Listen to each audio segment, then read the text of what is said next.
যুক্ত ক্রিয়াযোগ, সুষুম্না, অন্তর্মুখী প্রাণায়াম, সম্ভাবী মহামুদ্রা, কপালভাতি শিখতে চাইছেন? গুরু ব্রহ্মা গুরু বিষ্ণু গুরুদেব মহেশ্বর গুরুরেব পরং ব্রহ্ম তস্মৈ শ্রী গুরুবে নমঃ।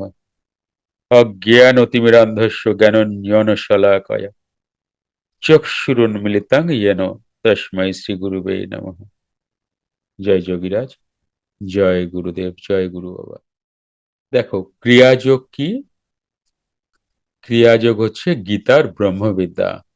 গীতা কি? গীতা হচ্ছে অদ্বৈতবাদ। দ্বৈত কি? দুঃখের কারণ। দ্বৈত দুঃখের কারণ। আমি অনেকের সাথে রিলেশন, তাই কেউ দুঃখ কেউ সুখ দিচ্ছে। যদি আমি একা থাকতাম, কেউ দুঃখ দিতে পারতো না, পারতো?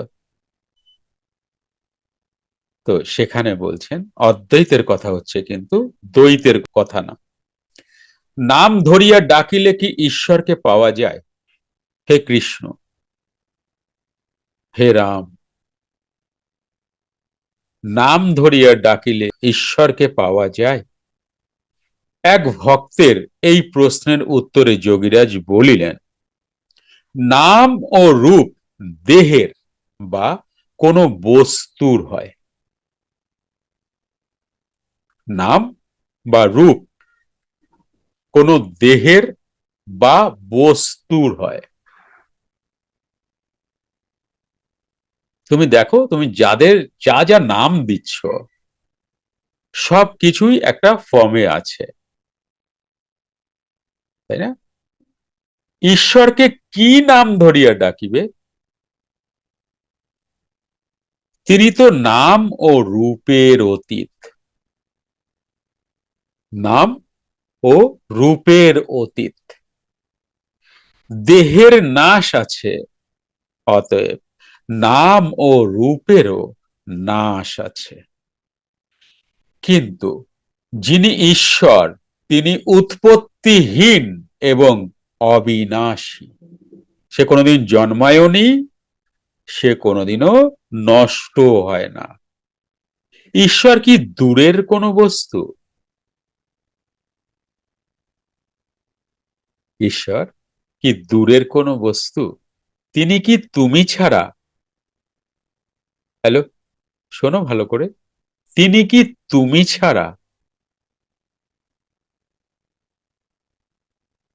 যে তাহাকে চিৎকার করিয়া নাম ধরিয়া ডাকিতে হইবে? লোকে দূরের বস্তুকেই নাম ধরিয়া চিৎকার করিয়া ডাকে, তাহা অপেক্ষা নিকটে আর কে আছে? তাহা অপেক্ষা নিকটে আর কে আছেন?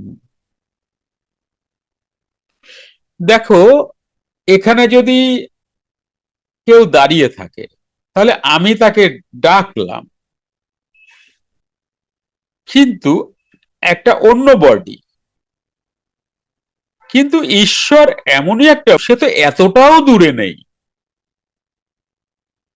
হৃদ্দেশে তিষ্ঠতি অর্জুন। অর্জুন কি বললেন? হে ভগবান, এত বড় বিশ্ব, আমি তোমায় কোথায় খুঁজবো? তো বলছেন, ভগবান বলছেন, হৃদ্দেশে তিষ্ঠতি অর্জুন। আমি সবার হৃদয় দেশে থাকি। হৃদয় মানে এটা নয়, কিন্তু ওই পড়াশোনা ছাড়ো, কেমন? হৃদয় মানে এটা, মানুষের হৃদয় এটা, যোগীর হৃদয় এটা। কেমন? তাহা অপেক্ষা নিকটে আর কে আছেন? তিনি তো তোমার হৃদয় দেশে অবস্থান করিতেছেন। সুতরাং নাম ধরিয়া চিৎকার করিয়া তাহাকে কি প্রকারে ডাকিবে? যেমন ঈশ্বরকে ঈশ্বর শব্দ ডাকিতে হইলেও দেহে প্রাণ চঞ্চল রূপে থাকা চাই। দেহেতে যদি প্রাণ না থাকে, তুমি কি ডাকতে পারবে? তাহলে ঈশ্বর শব্দে ডাকিতে হইলেও দেহে প্রাণ চঞ্চল রূপে থাকা চাই। প্রাণ চঞ্চল রূপে দেহ মন্দিরে না থাকিলে, প্রাণ চঞ্চল রূপে দেহ মন্দিরে না থাকিলে ওষ্ঠ ও জিহ্বার সাধ্য নাই ঈশ্বরকে ঈশ্বর বলিয়া ডাকিতে। সুতরাং ঈশ্বরকে ডাকিতে হইলেও দেহে প্রাণ চঞ্চল রূপে থাকা প্রয়োজন। কেমন? কিন্তু স্থির প্রাণে কোনো কর্ম নাই। ঈশ্বর শব্দ ঈশ্বর নহে, হরি শব্দ হরি নহে, যেমন জল শব্দ জল নহে। কি বোঝা যাচ্ছে? আমার খুব তেষ্টা পেয়েছে, হে জল, হে জল, হে জল, তুমি আসো, আমার তেষ্টা মেটাও। তেষ্টা মিটবে? কি বলো? এটা কিন্তু মোহনার মানুষদের বলা হচ্ছে, নদীর মানুষদের না। তোমাদের বলা হচ্ছে, নদীর মানুষদের বলা হচ্ছে না। কি কি বুঝতে পারছো? যখনই তুমি মোহনায় আসলে তখন নদীর মতো স্পিড তোমার নেই। তুমি একটু ঠান্ডা হয়েছো, একটু স্পিড কমেছে। জানো তো, মোহনায় কিন্তু নদীর মতো অত স্পিড থাকে না। আবার নদীতে যে স্পিড থাকে তার থেকে অনেক বেশি স্পিড থাকে ঝর্ণা। নতুন নতুন জন্মাইছি, বুঝে না? কি বুঝতেছ? মানুষের জীবন কি নদী যেমন, তাই না? বাবা বলছেন এক কথায় নদী যেমন। তাহলে ঈশ্বর শব্দ ঈশ্বর নহে, হরি শব্দ হরি নহে, যেমন জল শব্দ জল নহে। জল শব্দ যদি জল হইত, তাহা হইলে জল জল করিয়া চিৎকার করিলে পিপাসা দূরীভূত হইত।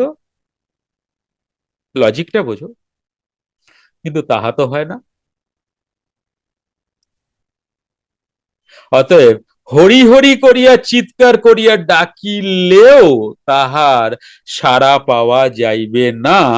হরি অর্থাৎ যিনি সবকিছু হরণ করেন, একে কিন্তু হরিও বলা হয়। হ্যালো, একে কিন্তু হরিও বলা হয়, জানো? একে কিন্তু সুদর্শনও বলা হয়, একে থার্ড আইও বলা হয়, একে কুটস্থও বলা হয়, একে নেহাইও বলা হয়। কেমন? তিনি সবকিছু হরণ করেন।